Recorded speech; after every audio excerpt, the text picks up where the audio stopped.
जय सेवा सगा साथियों। आज हम 18 का ऋण समस्या का दायित्व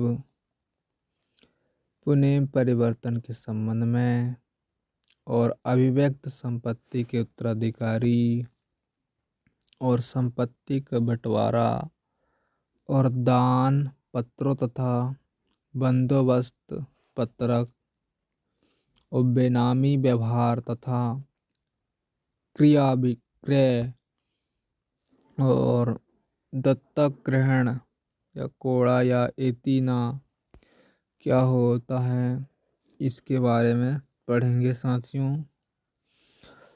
तो देर न करते हुए आगे बढ़ते हैं।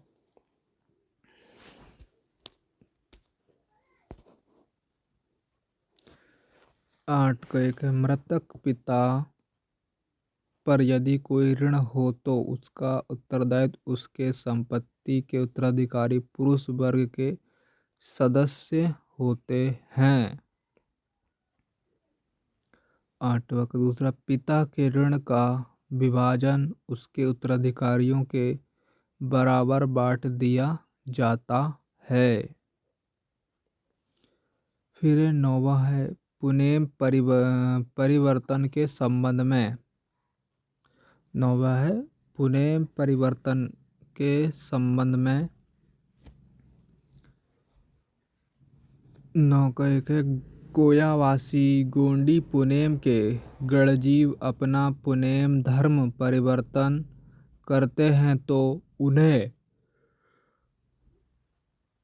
उन्हें उनके पैतृक संपत्ति का अधिकार नहीं होता है।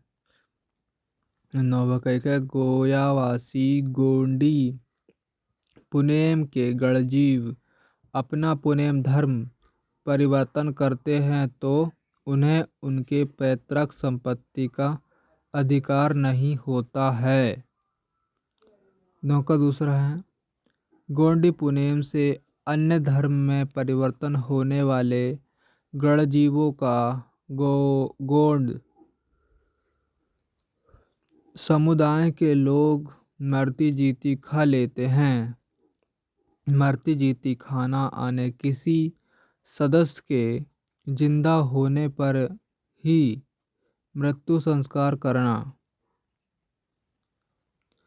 किसी सदस्य के जिंदा होने पर ही मृत्यु संस्कार करना। इस संस्कार के पश्चात पुनः परिवर्तन करने वाला गौण समुदाय के लिए मार पीट जाता है।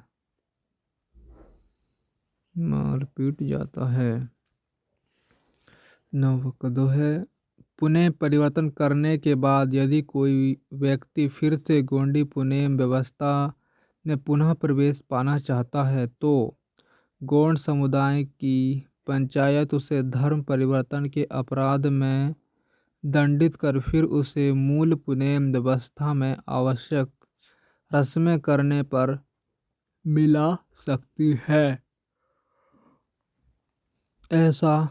ऐसे व्यक्ति को अपने कुल देवताओं को भी दंड देना अनिवार्य होता है, जिसे सगा भूमिका तय करता है। नौवा का चार है, किसी अन्य जाति धर्म या पंथ का सदस्य गोंडी पुनेम में प्रवेश पाना चाहता है तो उसे गौण समुदाय के पंचायत गोंडी पुनेम में प्रवेश दिलाने हेतु गोंडी पुनेम मुठवा के माध्यम से संस्कृत करने की व्यवस्था कर सकती है। इसके लिए प्रवेश पाने वाले सदस्य को गोंड सगा समुदाय के एक किसी गोत्र को स्वीकार करना होता है। तत्पश्चात परसापेन शक्ति को मानने की प्रतिज्ञा करनी होती है। 10वां है, अभिव्यक्त या संपत्ति के उत्तराधिकारी। 10वां का एक है, अविभक्त अविभक्त संपत्ति आने वह संपत्ति जिसका विभाजन कभी नहीं किया जा सकता, जो संपूर्ण परिवार या कुल के सदस्यों का होता है, जैसे देवस्थल, पूजा घर आदि। 10 का अविभक्त संपत्ति यानी वह संपत्ति जिसका विभाजन कभी नहीं किया जा सकता, जो संपूर्ण परिवार या कुल के सदस्यों का होता है, जिसे देवस्थल, पूजा घर आदि। 10वां का 2 है देवस्थल, पूजा घर तथा पेनकड़ा, सरना, पेंठाना आदि के संबंध में सगा भूमिका निश्चित करता है कि किस सदस्य के द्वारा प्रायः पूजा जाएगा, वही सदस्य संपत्ति का उत्तराधिकारी होता है। 10वां का तीसरा होगा ये। अविभक्त संपत्ति को संभालने या व्यवस्था करने और सुरक्षा की जिम्मेदारी भूमिका की होती है, जिसे उस कुल के सभी परिवारों के सदस्य मदद किया करते हैं। 11 है तन धन तथा विवाह में संरक्षकों की वरीयता। 11 का 1 है तन आदि बालक दूध पी रहा हो तो वह माता के संरक्षण में होता है। उसके पश्चात वह अपने पितृ पक्ष के पिता तथा दादा के संरक्षण में होता है। पिता नहीं होने पर चाचा के संरक्षण में तथा परिवार के अन्य वरीयता क्रम के पुरुष वर्ग के संरक्षण में होता है। 10वां का दूसरा धन आदि बालक अज्ञान है तो उसके धन की सुरक्षा का क्रम भी दादा दादी चाचा अन्य पुरुष वर्ग के संरक्षकों पर होता है। साथ साथ माता भी संरक्षित होती है। 10वां का 3 है दादा दादी चाचा एवं अन्य पुरुष वर्ग जो पैतृक परिवार के होते हैं, विवाह के संरक्षक भी होते हैं। वे ही विवाह का दायित्व निर्वाह करते हैं। साथ साथ माता का राय भी आवश्यक होता है। 12वां संपत्ति का बंटवारा। संपत्ति का बंटवारा 12 का 1 मृतक पुरुष के सभी पुत्रों को अपने पैतृक संपत्ति का बंटवारा मांगने का अधिकार होता है। 12वां का दूसरा पंचायत अपनी राय के अनुसार ज्येष्ठ पुत्र को ज्येष्ठ सी भूमि देकर से सभी को बंटवारा भूमि बांट सकती है। 12 का 3 मृतक पुरुष की पुत्रियां बंटवारे में हकदार नहीं होती, क्योंकि उन्हें अपने ससुराल के कुल संपत्ति का उपयोग करने का अधिकार होता है। 13 है दान पत्रों तथा बंदोबस्त पत्रक। 13 का 1 दान पत्रों के अनुसार दान दिए गए भूमि पर दान प्राप्तकर्ता को कब्जा पाने का पूर्ण अधिकार होता है।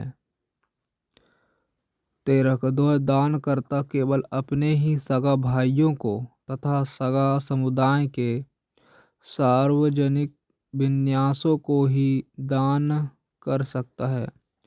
इसके अतिरिक्त अन्य दूसरे को दानकर्ता दान देना चाहता है तो उसे सगा समुदाय की पंचायत की अनुमति प्राप्त करना अनिवार्य होता है। 13 का 3 है दानकर्ता के यदि पुत्र जीवित है तो वह अपने भूमि को दान करने के पूर्व परिवार के सदस्यों की सहमति लिए बिना नहीं कर सकता।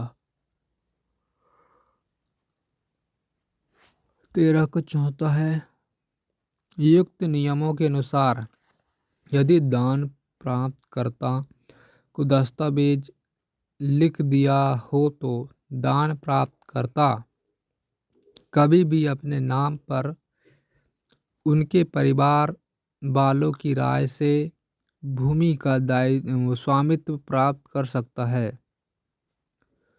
13 का है 5 वसीयतों में जिस व्यक्ति के नाम पर वारिस नामा लिखा जाता है वह पारिवारिक संपत्ति का अधिकारी हो जाता है। 13 का 16 है वसीयत लिखने वाले को केवल अपनी मेहनत से अर्जित संपत्ति का वसीयत करने का अधिकार होता है, वह अपने पैतृक संपत्ति का वसीयत नहीं कर सकता। फिर 13 का 7वां बंदोबस्त पत्रक में जिस व्यक्ति का नाम लिखा होता है वह उसके आधार पर भी भूमि पर कब्जा कर सकता है। 14 ने होता है बेनामी व्यवहार तथा क्रिया विक्रय। 14 का 1 है गोंड सगा समुदाय की रिवाजी व्यवस्था बेनामी व्यवहार को मान्यता नहीं देती। 14 का 2 है भूमि दाता को अपनी अर्जित भूमि बेचने का अधिकार होता है। 14 का 3 है भूमि बेचने के पूर्व उसके उत्तराधिकारी पुत्रों की सहमति आवश्यक होती है। 14 का 4 है भूमि दाता अपनी पैतृक भूमि तथा संपत्ति को सभी उत्तराधिकारियों की सहमति के बिना नहीं बेच सकता। 14 का 5 है भूमि दाता केवल अपने सगा समुदाय के लोगों को ही अपनी भूमि बेच सकता है। 14 का 16 है गौड़ सगा समुदाय के अतिरिक्त अन्य किसी को भी भूमि बेचना है तो सगा समुदाय के पंचायत की अनुमति लेना अनिवार्य होता है। 14 का 7 गौड़ सगा समुदाय का व्यक्ति किसी के भी भूमि तथा संपत्ति को खरीद सकता है। 15 दत्तक ग्रहण कोड़ा एतिना। 15 का 1 है गौड़ समुदाय के स्त्री पुरुष जो संतान विहीन होते हैं उन्हें पैतृक परिवार के किसी भी लड़के या लड़की को गोद लेने की अनुमति होती है। 15 का दूसरा पुत्र विहीन पुरुष अपने भाई के पुत्र में से किसी एक को गोद ले सकता है। उसी तरह पुत्र विहीन स्त्री भी उसी परिवार के देवर या ज्येष्ठ की लड़कों को से किसी एक को दत्तक ले सकती है। 15 का तीसरा यदि भाई के पुत्र नहीं हैं तो गौड़ समुदाय किसी भी समगोत्रीय पुत्र को सगा समुदाय के पंचों के सामने दत्तक लिया जा सकता है। तो सगा साथियों इस ऑडियो को यहीं समाप्त करते हैं। सभी को जय सेवा जय जोहार जय भीम जय संविधान जय गोंडवाना।